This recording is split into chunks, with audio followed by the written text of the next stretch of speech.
마르코가 전한 거룩한 복음입니다. 그때 예수님께서 길을 떠나시는데 어떤 사람이 달려와 그분 앞에 무릎을 꿇고 선하신 스승님, 제가 영원한 생명을 받으려면 무엇을 해야 합니까? 하고 물었다. 그러자 예수님께서 그에게 이르셨다.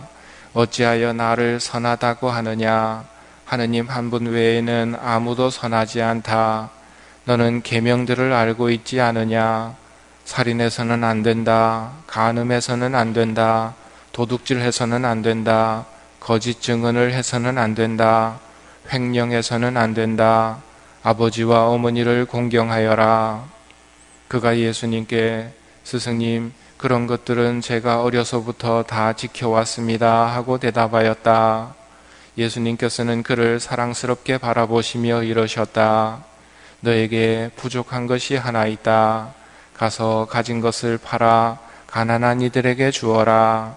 그러면 내가 하늘에서 보물을 차지하게 될 것이다. 그리고 와서 나를 따라라. 그러나 그는 이 말씀 때문에 울상이 되어 슬퍼하며 떠나갔다.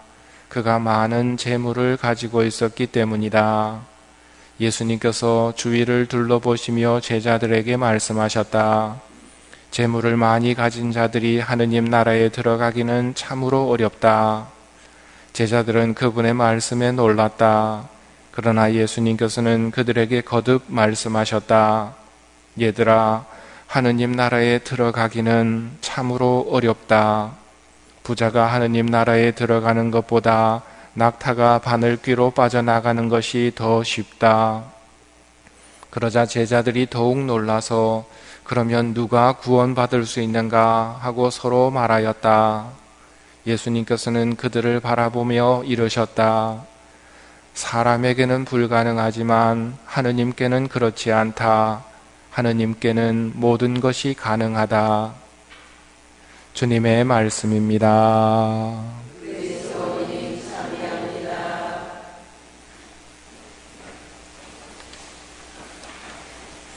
참 예수님, 오늘 복음은 예수님께서 길을 떠나시는데 어떤 사람이 와서 영원한 생명을 받으려면 무엇을 해야 합니까? 하고 여쭈어보는 내용으로 시작을 합니다. 뒤에 예수님이 말씀하시지만 영원한 생명, 하느님 나라에 들어가기 어렵습니까? 어렵지 않아요입니까? 참으로 어렵다라고 분명히 말씀하십니다. 참으로 어렵다. 하느님 나라에 들어가기는 참으로 어렵다. 그래서 이 사람이 무엇을 해야 합니까? 여쭈었을 때 계명을 말씀하십니다. 새로운 게 아니라 십계명에 나오는 이야기들, 계명을 지키라고 말씀하십니다. 하느님께서 우리에게 계명을 주신 이유가 그럼 무엇 때문이겠습니까? 하느님 나라에 들어오는 길을 알려주시기 위해서란 말입니다. 스승님, 그런 것들은 제가 어려서부터 다 지켜왔습니다. 대단한 사람이죠. 다 지켜왔으니까요. 그렇기 때문에 어려서부터 그걸 다 지켜왔기 때문에 그를 바라보시는 예수님의 시선이 이렇게 표현되어 있습니다. 그를 사랑스럽게 바라보시며 이러셨다. 그가 거짓말을 한 게 아니란 말입니다. 어려서부터 다 지켜왔습니다. 그를 사랑스럽게 바라보시며 부족한 게 하나가 있다고 말씀하시면서 그 부족한 것을 알려주고 그 부족한 걸 해결하고 와서 나를 따라라. 그 부족한 게 뭐였습니까? 가진 것을 팔아서 가난한 사람들에게 주어라고. 왜요? 하늘에서 보물을 차지하게 될 것이다. 왜 이 사람에게 이걸 요구하시는가? 이 요구는 모든 사람에게 하시는 것은 아닙니다. 누구에게 하시느냐면 나를 따라라고 본격적으로, 즉 사도로 부르실 때 하시는 요구들이거든요. 그럼 보통 사람들에게는 무엇을 요구하십니까? 재물에 관계돼서는 11조입니다. 그건 당연히 해야 되는 게 11조거든요. 이 사람이 어려서부터 계명들을 지켜왔다면 11조는 하고 있던 사람들입니다.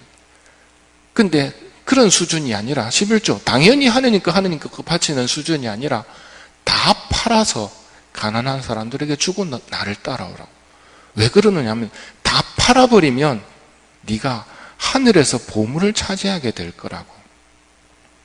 근데 그는 울상이 되어서 슬퍼하며 떠나가지요. 여기에 비해 보면 베드로와 안드레아, 야고보와 요한 그물을 버리고 아버지를 버리고 다 버리고 따라 나서는 것 보면 사도들의 위대함을 볼 수도 있는데요. 그러면서 오늘 마지막으로 결론적으로 하시는 말씀이 하느님 나라에 들어가기는 참으로 어렵다. 이거는 첫 번째로 당연히 첫 번째 말씀이고, 두 번째로는 부자가 하느님 나라에 들어가는 것은 더 어렵다. 그 말씀하십니다. 그래서 누가 구원받을 수 있겠는가? 하느님께는 모든 것이 가능하다. 하느님께는 모든 것이 가능하다는 말씀으로 오늘 복음이 끝이 납니다. 오늘 첫째 독서인 모든 것을 다 버리고 예수님을 따라 나섰던 베드로 교황님의 이야기가 나오는데요. 베드로 교황님의 강론은 이렇습니다. 예수님의 부활로 우리가 상속 재산을 받게 되었다고 말씀하십니다. 상속 재산은 지가 잘나서 되는 게 아니죠. 상속 재산을 받게 되는 것은 부모를 잘 만나야 됩니다. 하느님을 아버지로 만나게 된 우리들이 하느님을 아버지라고 부르는 사람들은 상속 재산을 받게 되는데, 그거 어디에 있습니까? 어느 은행이라고 말씀하십니까? 예, 하늘은행, 하늘뱅크에 상속 재산이 들어있단 말입니다. 누구 거? 우리 거. 하느님을 아버지라 부르는 그 상속 재산. 그러면 하늘나라 들어가서부터 그러면 그걸 쓸 수 있으니까 여기에서는 그냥 아무런 상관이 없네요가 아니라, 지금 여기에서는 우리가 하느님의 힘으로 보호를 받고 있다고 말씀하십니다. 하느님의 힘으로 여기서는 우리가 보호를 받고 있다고. 그러니 즐거워하십시오. 여기서는 하느님의 힘으로 보호를 받고 있습니다.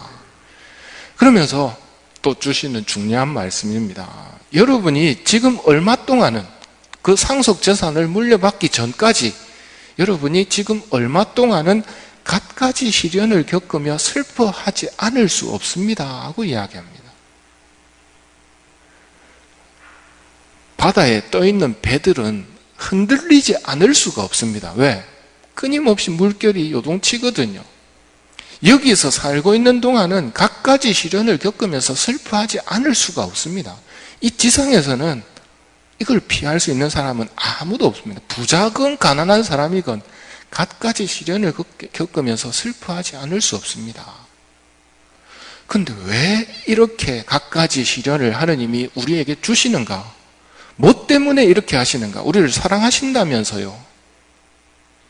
뒤에 설명을 하지요. 바로 갖가지 이 시련들은 우리를 금도 정화시키기 위해서 단련을 받는다고 이야기를 하시면서요. 그 갖가지 시련들이 영원한 세상에서 우리가, 여러분이 찬양과 영광과 영예를 얻게 하려는 것입니다. 하느님께서 우리에게 이걸 주시기 위해서 갖가지 시련을 허락하신단 말입니다. 찬양과 영광과 영예. 오늘 성물도 독서기도에 욥이 나옵니다. 욥이 재산과 자식을 다 잃었을 뿐만 아니라 두 번째로는 머리끝부터 발끝까지 부스럼이 나가지고 도자기로 끓고 있을 정도로, 그걸 위로해 주러 왔던 사람들이 그를 쳐다보고는 너무나 비참해서 처음에는 알아보지도 못하고 그 다음으로는 위로해 주러 왔던 사람들이 일주일 동안 말을 못 걸 정도로 그가 비참했지만 욥이 뭐라고 그러느냐면 우리가 하느님에게서 좋은 것을 받았으니 나쁜 것이라고 어찌 마다할 수 있겠냐고 이야기합니다. 왜 하느님께서 나쁜 것을 허락하시는가? 얼마 동안은 갖가지 시련을 겪으면서 왜 슬퍼할 수밖에 없는가? 찬양과 영광과 영예를 사라지지 않는 이 영광들을 우리에게 주시기 위해서란 말입니다. 시합을 하지 않고는 승리를 할 수가 없죠. 시합이 없는 사람이 챔피언이라고 말할 수가 없습니다. 이겨야 챔피언입니다. 갖가지 시련, 지금 얼마 동안은 겪으면서 슬퍼할 수밖에 없겠지만 그것을 이길 수 있도록 해주시는 분이 계시거든요. 그분이 누구일까요? 뒤에 보면 이렇게 이야기합니다. 여러분은 그리스도를 본 적이 없지만 그분을 사랑한다고, 보지도 못하면서 그분을 믿는다고, 그래서 여러분들은 이루 말할 수 없는 영광스러운 기쁨 속에서 즐거워하고 있다고. 이건 뭡니까? 이게 오늘 복음에서 예수님이 말씀하고 계신 하느님께는 모든 것이 가능하답니다. 우리는 본 적도 없는 그분을 믿고 본 적도 없는 그분을 사랑하고, 그렇기 때문에 이런 시련 속에서도 그분이 우리를 붙들어 주시리라는 확신이 있고, 이런 시련들은 지금 얼마 동안은 시련을 겪으며 슬퍼할 수밖에 없겠지만 이것은 우리에게 찬양과 영광과 영예를 주시기 위한 하느님의 섭리란 말입니다. 이게 묘하게 이끌어 가시는 하느님의 손길입니다. 하느님을 우리는 본 적도 없지만 사랑하고 믿고 있다는 것. 어저께 성령 강림 때 성령님께서 해주시는 일이 바로 이런 일입니다. 내가 어떻게 해서 하느님을 믿게 되었는가? 내가 어떻게 해서 하느님을 사랑하게 되었는가? 내가 어떻게 영원한 세상과 하늘나라에 대한 희망을 가지고 살아가게 되었는가? 알 수가 없지만 하느님께서 당신 성령을 통해 우리에게 그것을 주셨다는 것은 분명한 일입니다. 오늘 베드로 교황님께서 살아가면서 얼마 동안은 갖가지 시련을 겪으며 슬퍼할 수밖에 없겠지만 그 슬픔의 이유가 다 있다는 것. 그러니 우리는 모든 일에 감사하면서 살아가는 게 정답이라는 것, 다시 한번 생각해 보았습니다.